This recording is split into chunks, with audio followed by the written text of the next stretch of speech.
तर काल सभागृहामध्ये दुबेंनी मागणी केली आहे की राहुल गांधी यांनी राजीनामा द्यावा आणि त्यांच्यावर कारवाई सुद्धा केली पाहिजे. त्यांनी जो प्रस्ताव टाकलेला आहे तो मला असं वाटतं त्याला काही वास्तविकते नाही आहे आणि या प्रकारचे निशिकांत दुबे सारख्या व्यक्तीचे प्रस्ताव जर मंजूर होत असतील तर मग हुकुमशाही आलेली आहे पूर्ण, हेच आपण म्हणावं लागेल. आणि एवढी काय भीती वाटते या लोकांना राहुल गांधींची? हे काय पहिल्याच वेळा नाही करत आहे. मागच्या वेळेला मागच्या पंचवार्षिकमध्ये पण त्यांचं सदस्यत्व रद्द करण्याचं, त्यांचं घर काढून घेण्याचं, ही अशी छोट्या छोट्या म्हणजे खालच्या दर्जाच्या कृती हे करतच राहतात. तुम्ही देशाला विकलेला आहे. आदरणीय राहुलजी गांधी विरोधी पक्ष नेता हे सातत्याने सांगतायत. तुम्ही 18% टॅरिफमध्ये त्या ठिकाणी शेतकऱ्यांचं, तुम्ही व्यापाऱ्यांचं, तुम्ही छोट्या व्यापाऱ्यांचं, सगळ्यांचं तुम्ही उद्ध्वस्त करून टाकलेलं आहे इथं आयुष्य. आणि तुम्हाला जर प्रश्न विचारतायत तर तुम्ही सभागृहात येण्यासाठी त्या ठिकाणी तुमच्यामध्ये हिंमत नाही आहे. एकीकडे तुम्ही असं म्हणताय की देश सुरक्षित हातात आहे आणि दुसरीकडे तुम्ही असं म्हणतायत की सभागृहातल्या काँग्रेसच्या महिला तुम्हाला काय चावणार होत्या? काय लावलेलं आहे? कोणत्या दर्जाचं राजकारण आहे?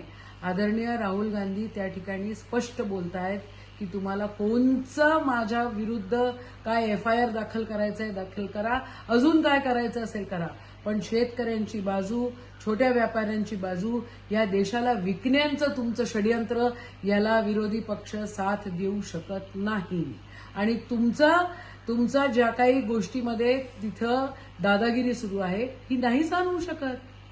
तुम्ही साधा प्रेस कॉन्फरन्स घेऊ नाही शकत. आदरणीय पंतप्रधान स्वतःला विश्वगुरू म्हणून घेतात आणि तुम्ही साधी प्रेस कॉन्फरन्स घेऊ नाही शकत. तुम्ही महिलांच्या आड त्या ठिकाणी लपण्याचा प्रयत्न करतायत. खालच्या दर्जाचं राजकारण तुम्ही करतायत आणि तिथं विरोधी पक्ष नेता काही गोष्टी बोलतायत तर त्याचं उत्तर द्यायला तुम्ही येऊ शकत नाही.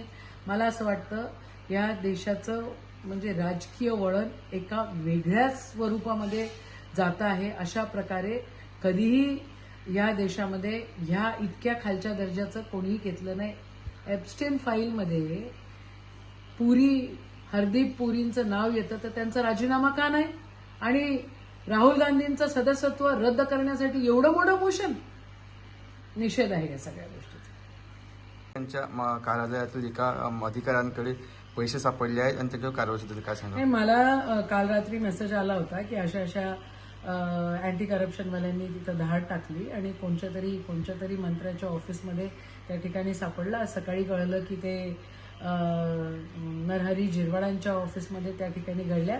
खरं बीजेपीचं हे षडयंत्र असू शकतं नरहरी झिरवाळांना त्या ठिकाणी बदनाम करण्याचं. पण त्याच्या पलीकडे माझं ठाम मत असं आहे की आता मंत्रालयामध्ये ह्याच गोष्टी सुरू आहे आणि कोणत्याही मंत्रालयामध्ये तुम्ही जा, कोणाच्याही ऑफिसमध्ये जा, टक्केवारीचा हिशोब तिथे आहे आणि आता तो लोकांसोबत त्याचं त्याचं उघड झालेलं आहे. तर प्रत्येक मंत्र्याच्या ऑफिसमध्ये या गोष्टी मोठ्या प्रमाणामध्ये महाराष्ट्रामध्ये सुरू आहे. टक्केवारीचं सरकार त्या ठिकाणी बसलेलं आहे असंच मी म्हणेन. शेतकऱ्यांची हालच होतात आहे. शेतकरी बिलकुल सरकार जे बसलेलं आहे ते शेतकऱ्याच्या विरुद्धच निर्णय घेत आहे. शेतकऱ्याच्या बाजूनी त्यांचे कोणतेच निर्णय नाही आहे. आत्ता तुम्ही बघा, शेती हा विषय इंटरनॅशनल मार्केटमध्ये तुम्ही ओपन करून दिलेला आहे. त्या ठिकाणी 18% टॅरिफ या आपल्या देशातल्या जर शेतकऱ्याला कुठं पाठवायचं असेल, अमेरिकेला पाठवायचं असेल तर 18% आणि अमेरिकेचा माल घेण्यात असेल तर त्याच्यासाठी 0% टॅरिफ. म्हणजे आपण गुलामगिरी आहोत का? आपण गुलाम झालेलो आहोत का? आपण का घाबरतो आहेत? आदरणीय मोदी का घाबरतायत या सगळ्या गोष्टीला? याचं स्पष्टपणे मत आलं पाहिजे. शेतकऱ्यांचा हाल होतोय आणि सरकार शेतकऱ्यांच्या सोबत नाही आहे हे स्पष्ट आहे.